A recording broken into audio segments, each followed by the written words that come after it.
MLC Kudipudi Suryanarayana Rao కీలక వ్యాఖ్యలు చేశారు. కోనసీమ జిల్లా అంబాజీపేటలో కారు ఆపి దౌర్జన్యం చేసిన వ్యక్తులపై చర్యలు తీసుకోవాలని డిమాండ్ చేశారు.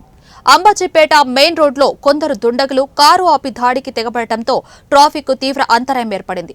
అమలాపురంలో మీడియాతో మాట్లాడిన కుడిపూడి తక్షణమే దుండగులపై కఠిన చర్యలు తీసుకోవాలని కోరారు. ఒక బస్సుని ట్రాఫిక్ అంతా ఆపి చేసేసి ఒక కారు మీద వెళ్తున్నటువంటి కొంతమంది వ్యక్తుల మీద దాడి చేసి కారును పగలగొట్టి ఇన్సిడెంట్లో మరి అదే టైంలో నేను వెళ్ళటం జరిగింది. అక్కడ సీన్ సుమారు ఒక అరగంట పాటు ట్రాఫిక్ నిలిచిపోయి చాలా దౌర్జన్యకరమైన సంఘటన జరిగింది.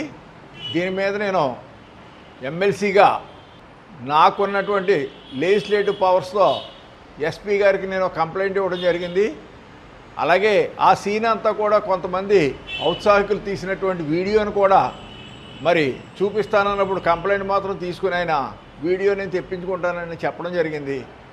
కానీ దురదృష్టవశాత్తు ఈవేళ వరకు కూడా ఆ ఇన్సిడెంట్ మీద ఏ విధమైన యాక్షన్ తీసుకోకుండా అక్కడ ఉన్నటువంటి సర్కిల్ ఇన్స్పెక్టర్ అతన్ని ప్రొటెక్ట్ చేయాలనే ఉద్దేశంతో ఆ ఇన్సిడెంట్ అంతా కూడా పబ్లిక్ ట్రాంక్విలిటీకి సంబంధించింది. అలాగే సిటిజన్గా మరి పోలీస్ యాక్ట్ ప్రకారం వారు చేయవలసిన 1862 ప్రకారం వాళ్ళు చేయవలసిన డ్యూటీలు చేయకుండా మరి ప్రజల్ని శాంతి పద్ధతులను కాపాడకుండా ఉండటం